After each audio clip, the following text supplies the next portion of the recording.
Crypto is a game of capital rotation. So let's say we start with a bear market, everything is crashing. What gets purchased first? It's Bitcoin, because Bitcoin is the safest of the assets. We can hold it very long term. And so usually what we see after a bear market is that Bitcoin dominance tends to rise. Now, as the Bitcoin price appreciates, what tends to happen afterwards is that people look for the next Bitcoin, right? What still has additional upside potential? So then people move over to Ethereum.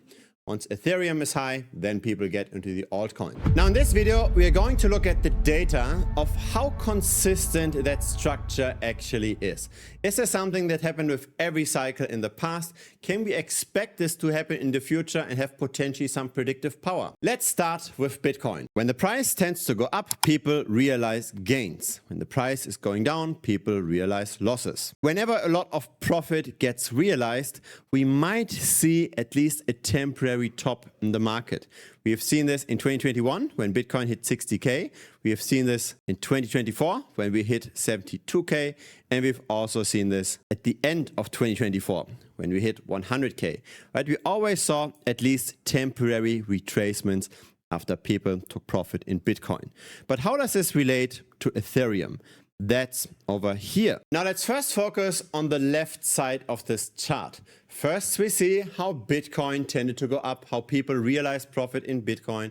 And then afterwards, as a secondary rally, we saw Ethereum appreciating and Ethereum getting realized gain. So the effect is pretty clear. First, we have our orange wave, and then the Ethereum wave follows. That was true in 2017. It was also true in 2021. First comes the Bitcoin wave, then there's potentially not that much more upside for Bitcoin anymore. At least that's the common narrative, and people rotate into Ethereum.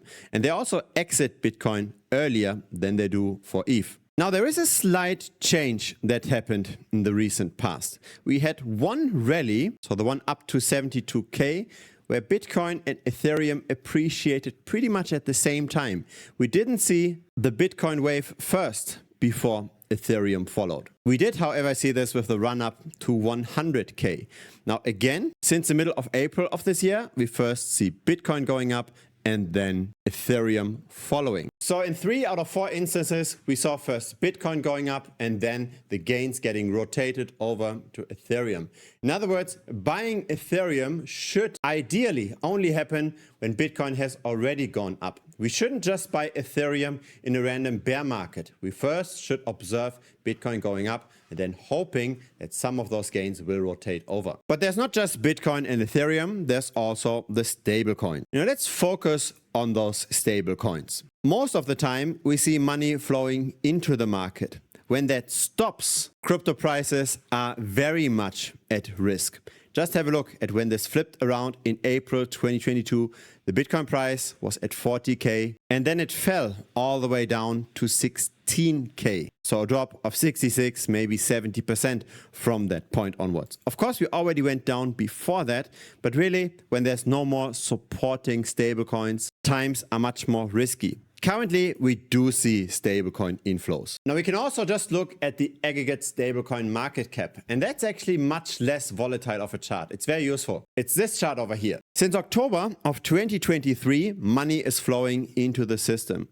Now, this correction over here, this was the Terra Luna collapse. So this is when Anchor protocol went bust, when billions of dollars evaporated. That then led into people withdrawing out of the crypto system.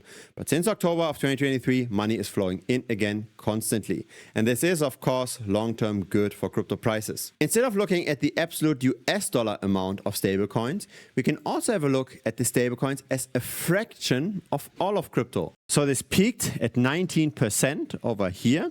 And in the last 1.5 years, we are trading in a range between 5% and 9%. Now, why is this chart so useful? It's useful because it has a negative correlation with the Bitcoin price. The Bitcoin price is now at the bottom. So when the stablecoin dominance is going up, Bitcoin prices are going down. So people are moving from Bitcoin to stablecoins. And then when the stablecoin dominance is going down, people are going back into risk-on assets. The stablecoins get deployed. And so the crypto prices appreciate again.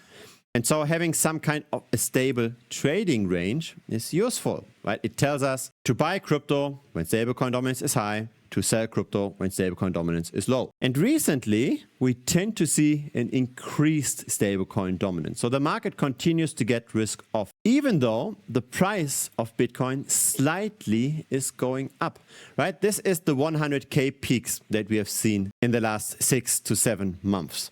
So Bitcoin didn't really appreciate much. There seems to be an invisible ceiling. However, there is more and more money flowing into the space at a faster pace than those peaks are rising. And so the market is actually getting more and more risk off. As we see a stablecoin dominance at the higher end of the trading range again, we might then finally get our breakout for Bitcoin. We finally could get above the 111, 112K. Of course, the best time to buy crypto is when there's blood in the streets, right? When everybody is in the red, when some people start to give up and they realize the losses. That's what we see in this chart. So the realized cap, when that turns red, that means people are actually making their losses real. They sell their Bitcoin at a lower price than they bought it for. And that's obviously the best time to buy, right? When people are giving up, that's when we want to get in. We can also split this up into the people that realize gains versus realized losses. And the interesting thing about the current rally from 16K to above 100K is that the realized cap net position change isn't really going up as much compared to prior peaks. In general, this tends to decline, but I've got the impression that this is extremely low here. It looks like this rally is much more stable. The market isn't as heated, right? When people realize a ton of profit and there's only short-term holders that just recently bought, those short-term holders might get spooked with a little bit of a price decline and then sell and create a bear market.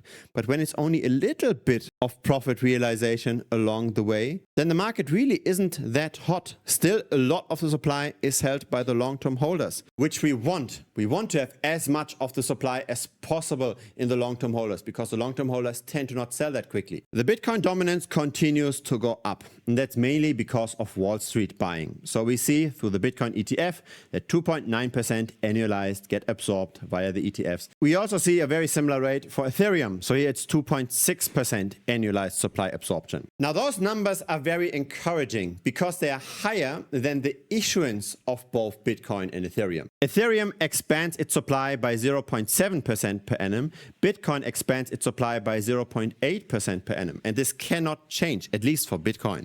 For Ethereum, there might be some tokenomics updates at some point, but they're unlikely going to worsen.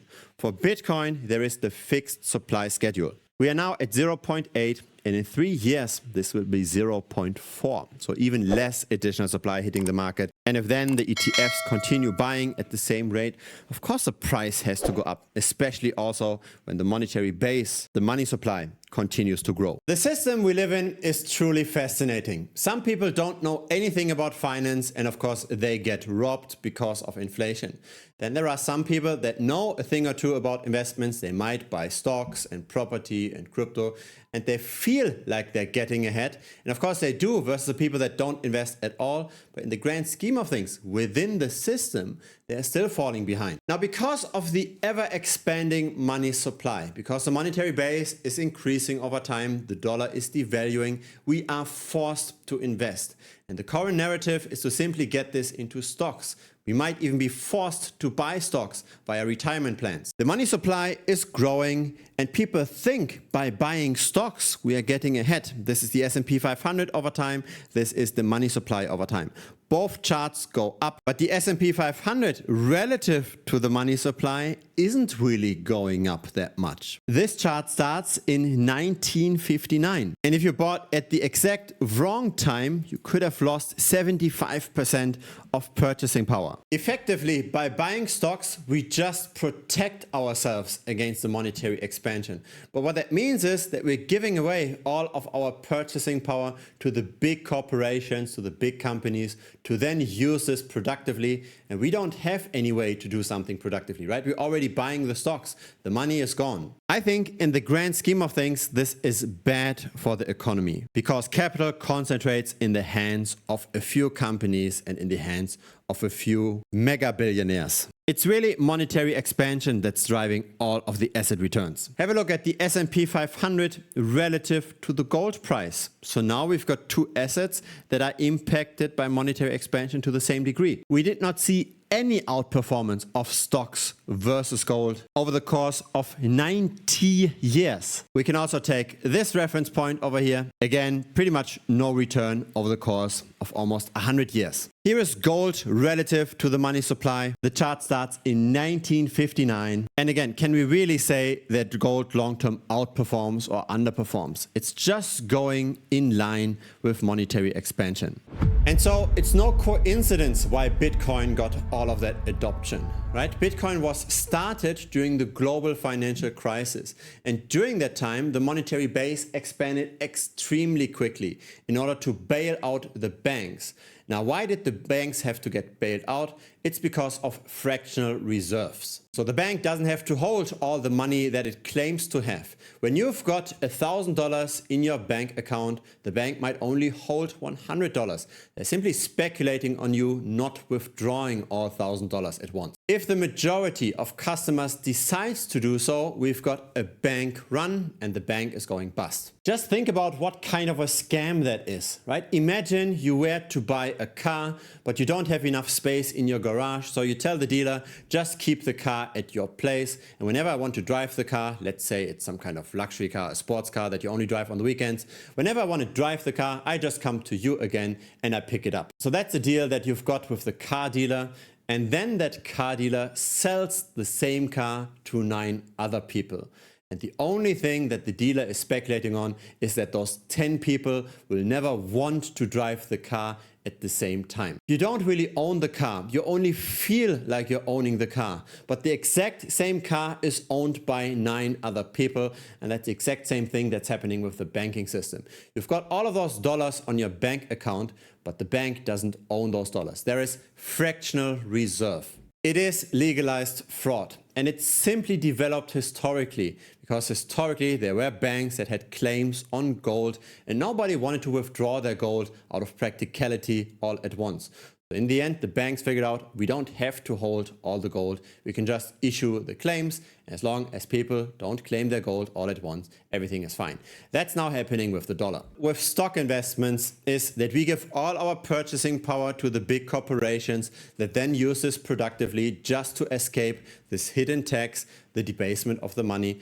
The problem with Bitcoin, though, is that we still have volatility. Bitcoin got created over here in January of 2019. So again, this is the S&P 500 relative to US money supply. We've got our .com bubble, the subsequent bust, then a slight recovery, and then the global financial crisis where the banks got bailed out. The very first block that got mined in January 2009, it had a message referring to a Reuters article that discussed the second bailout by Chancellor Merkel at the time. So that was in Germany. But since that global financial crisis, we never really saw a real correction in the markets. We did have COVID, but COVID was comparatively small. So again, the S&P 500 relative to US money supply, here we've got COVID, but we had a very quick recovery since then. So during the entire lifetime of Bitcoin's history, we never really had anything major happening to the system. Now, the reason why this is a problem is because we do not know what's going to happen with Bitcoin during a major correction, especially since now more and more Bitcoin is moving towards Wall Street, towards people that just see Bitcoin as another risk on play. At the top, again, we've got the S&P 500. In the middle, we've got the Bitcoin price. And at the bottom, we've got the correlation coefficient of the S&P 500 to the Bitcoin price. So the vast majority of the time, the 1-year correlation coefficient is somewhere around 0.6, 0.7. It tends to get closer and closer to 1. So that means that the two assets tend to move in the same direction at the same time. And so if we see now a sudden sharp decline in the stock market, we are likely going to see another sharp decline in Bitcoin as well. Now, don't get me wrong. I am a fan of Bitcoin. I am a fan of crypto. But that doesn't mean that everything is always smooth sailing. We have to also play devil's advocate. We also have to look at the things that aren't potentially that great. We've already seen how gold is, to a degree, already protecting against monetary expansion. Because even though there are decades where it performs very poorly, over the very, very long term, it tends to just appreciate with the monetary expansion. So gold is already a hedge. And so to a degree, Bitcoin is competing with gold. Even though the volatility is much higher, there are some question marks. So this here is now Bitcoin relative to gold. And in the last 4 years, we really did not see that much outperformance. So this is when Bitcoin hit 63K. This is when Bitcoin hit 100K. And yes, maybe from peak to peak, there was some outperformance. So this is now 8%, but it's not really worth it given the additional volatility that we get. And so because of that, because Bitcoin's market cap is already so high, most people just look for the alternatives in the altcoin market, right? Are there maybe altcoins that are small enough that still have potential upside where you can make the multiple X returns that we saw in the past in Bitcoin? Because in the past, Bitcoin obviously outperformed gold. And while it might still outperform in the future, the relative growth is definitely declining. But then there's the problem with the altcoins. This is now the altcoin market cap, so it's a measure called others. That's the market cap of the altcoins that are not in the top 10 relative to the market cap of Bitcoin. And so if we go more risk on in order to get higher performance, this does not come without risk. So this is an underperformance of 77% since January of 2022. Have a look at those smaller altcoins that might still have some outperformance. This is the performance in the last year. There are 1, 2, 3, 4, 5 winners and all the rest went down. Altcoins are great when a lot of new people enter the space. When people that don't know much about crypto, they want to get the next 10x returns and they buy everything left and right. That's the time to be in altcoins. But we are not there right now. This overview is living proof. And when we look at the number of searches for Bitcoin here in blue or for crypto in red, it's very, very low. So there aren't new people coming into the space. This is not a retail-driven market right now. Just have a look at the best performers in the last 24 hours on the Solana chain. So this is a chain that's very much retail-driven. It's all micro caps. The liquidity in those tokens is less than $100,000 for most of them. And that's after the rally. So before they rallied like this, there were only, say, 10K worth of liquidity. It was pretty much a non-existent coin. And so trying to make money with altcoins in a market like this, I believe, is a mistake. The underperformance is just too constant. And so I just flip the script around.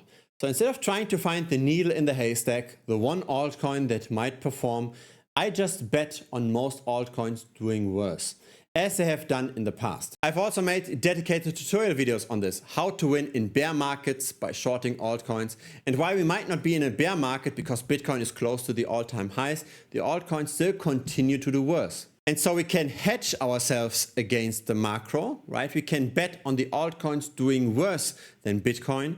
We don't necessarily have to bet on an altcoin going down in US dollars. We can just bet on it going down versus Bitcoin or versus Ethereum. And of course, we don't want to do this with assets where there's a lot of attention. We don't want to do this with SPX 6900 or Virtual Protocol. We want to do this with tokens nobody is looking at. All those constant underperformers. And so I'm sharing the trades that I do in premium. The link is down below. It's thebitcointrader.com. This is also where you find those tutorial videos. Here's a message how I closed my WorldCoin relative to Ethereum short. And in the end, this made quite a bit of money if we apply smart risk management and smart leverage. Just have a look at our members, how they're also making money with the exact same approach. So it doesn't really take that much rocket science in the end. We just have to look at the tokens that get neglected, that have increasing token supply, and that tend to just underperform long term. Essentially what we're doing is we are flipping this screen around. So every red bubble becomes green, every green bubble becomes red. And this works phenomenally in a market where there is no retail interest, because Wall Street doesn't buy those micro caps. This is all just retail demand, and retail demand is low and will likely continue to stay low until we see massive new rallies in Bitcoin again. When Bitcoin is at 150 or 200K, things might turn around. But in the current market, I take the occasional 50, 60, 100% every now and then, and I'm happy with that. And so if you've been losing with altcoins over the last few months and you're looking for a new strategy, then feel free to check it out. It's down below. It's thebitcoinstrader.com. It's currently $125 per month. The price is lower compared to the bull market. In the bull market, I did increase the price. If you're now locking in the 125, that's your price. So even in the next bull market, when I will increase the price again, you will continue just paying that rate. Whoever signs up for the low rate will keep the low rate. Now, a link to premium should directly pop up over here on the screen. Feel free to just click it. It will bring you directly to the sign up page. If it's the very first time over here, feel free to subscribe as well. I publish this regularly. A like would be very much appreciated as well. See you next time on YouTube or see you in premium. Cheers.